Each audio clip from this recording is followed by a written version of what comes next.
দর্শক, এবার বাজার দরের খবর জানবো। ঢাকার বাইরে দুটি জায়গা থেকে, ফেনী থেকে যুক্ত হচ্ছেন সহকর্মী দিলদার হোসেন এবং চাঁপায় নবাবগঞ্জ থেকে যুক্ত হচ্ছেন আনোয়ার হোসেন। সহকর্মীরা কাছে প্রথমে চলে যেতে হয় ফেনীতে।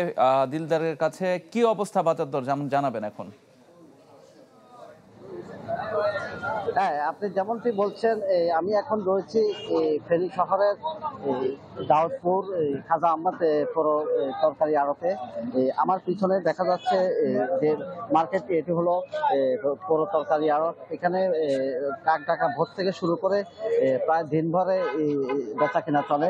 আমরা যেটা খোঁজ নিয়ে জানতে পেরেছি, এখানে আজকে যে সবজির যে মূল্য, আমাদেরকে আলু জানিয়েছেন যে কেজি প্রতি তারা 15 টাকা বিক্রি করছেন, কাঁচকল বিক্রি করছেন তারা 40 টাকা। তবে অন্যান্য যে সবজিগুলো রয়েছে, যে শসিন্দা, ঝিঙ্গে বা অন্যান্য যে সবজি, সেই সবজিগুলো সবে 15 থেকে 16 টাকা 20 টাকার মধ্যে তারা বিক্রি করছেন বলে আমাদেরকে জানিয়েছেন। তবে তারা আমাদেরকে জানিয়েছেন যে সম্প্রতি যে বন্যা হয়েছিল ফেনীতে, বন্যা পরবর্তীতে এখানে সবজি ফলন ভালো হয়েছে এবং যারা সবজিগুলা বিভিন্ন জায়গা থেকে যে সবজিগুলা এখানে এনে বিক্রি করেন, এখানে সবজি উৎপাদন ভালো থাকার কারণে আসলে এখানে এখন এবারে সবজির মূল্যটা কম। তারা গত বছর এই দিনে তারা এর 3-4 গুণেও বিক্রি করেছেন বলে আমাদেরকে জানিয়েছেন। তবে বাজার তারা যে পরিবহন খরচটা যদি আর একটু কমাতে পারেন, তাহলে সেক্ষেত্রে তারা জানিয়েছেন যে মোটামুটি একটা আরো একটু কম দামে বিক্রি করতে পারবেন বলে তারা আমাদেরকে জানিয়েছেন। তবে এখান থেকে যে সবজিগুলা বিভিন্ন জায়গায় তারা জেলা বিভিন্ন এলাকা নিয়ে তারা বিক্রি করে থাকেন, সেখানে তারা পণ্যের একটু মনিটরিং এর প্রয়োজন রয়েছে। এখানে যে আলু বিক্রি করা হচ্ছে 15 টাকা, সেটা কোনো কোনো ক্ষেত্রে দেখা যায় 20 টাকা 25 টাকাও বিক্রি করে থাকেন। তবে সেই ক্ষেত্রে বাজার মনিটরিং করলে হয়তো এটা একটা স্বাভাবিক পর্যায়ে আসবে বলে মনে করছে। এই ছিল আমার সর্বশেষ।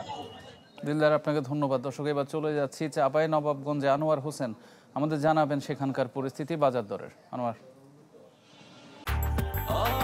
ব্রেকফাস্ট, টিফিন কিংবা স্ন্যাক টাইমে মজাদার আয়োজন মানে অল টাইম ব্রেড। হ্যাঁ, ইফতেখার, যেমনটি বলছিলেন, ঈদ পরবর্তী চাঁপাইনবাবগঞ্জে চড়া মাছ মুরগির বাজার। তবে স্বস্তি রয়েছে সবজির বাজারে, অপরিবর্তিত রয়েছে চাল ডাল তেলের বাজার। বাজার ঘুরে সংশ্লিষ্টর সাথে কথা বলে এমন চিত্র দেখা গেছে। বাজার সংশ্লিষ্টরা জানিয়েছেন যে ঈদের লম্বা ছুটি শেষে বাজারে ক্রেতাদের ভিড় কিছুটা বেড়েছে সবজির সরবরাহ। তবে আমদানি কম থাকায় বেড়েছে মাছ ও মুরগির দাম। মাছ ব্যবসায়ী এবং বিক্রেতারা বলছেন যে ঈদের পর মাংসের প্রতি মানুষের অনীহা থাকায় মাছের চাহিদা কিছুটা বেড়েছে। ফলে বাজারে প্রকারভেদে সব ধরনের মাছের দামই কেজিতে 40 থেকে 50 টাকা বেড়েছে। অন্যদিকে ঈদের কারণে জেলে পর্যায় থেকেও মাছের যোগান কমে যায়, এই দাম বৃদ্ধি বলে জানিয়েছেন বিক্রেতারা। তবে সামনের দিনগুলোতে সরবরাহ বাড়লে দাম কমে আসবে, এমনটাই জানিয়েছেন তারা। আজকের বাজারে সবচেয়ে বেশি বিক্রি হয় রুই এবং কাতল মাছ, বিক্রি হচ্ছে 240 থেকে 350 টাকা। এছাড়া সিলভার কাপ ও মৃগেল বিক্রি হচ্ছে 160 থেকে 200 টাকা। তেলাপিয়া বিক্রি হচ্ছে 160 থেকে 180 টাকা। এছাড়া পুকুরে চাষকৃত পাবদা, ট্যাংরা এবং শিং মাছ প্রকারভেদে বিক্রি হচ্ছে 280 থেকে 1000 টাকা কেজি। এছাড়া 15 থেকে 60 টাকা পর্যন্ত দাম বৃদ্ধি পেয়ে ব্রয়লার মুরগি বিক্রি হচ্ছে 160 টাকা কেজি, সোনালী 220 থেকে 230 টাকা এবং প্যারেন্টস মুরগি বিক্রি হচ্ছে 320 টাকা কেজি দামে বিক্রি হচ্ছে। তবে সবজির বাজার ঘুরে দেখা গেছে বেগুন সহ কিছু সবজির দাম কমেছে, আর সবজির দাম কিছুটা কম থাকায় স্বস্তি প্রকাশ করেছেন ক্রেতারা। সবজি বিক্রেতারা বলছেন যে ঈদের আগে শসা, গাজর, টমেটো এবং লেবুর দাম বেড়েছিল।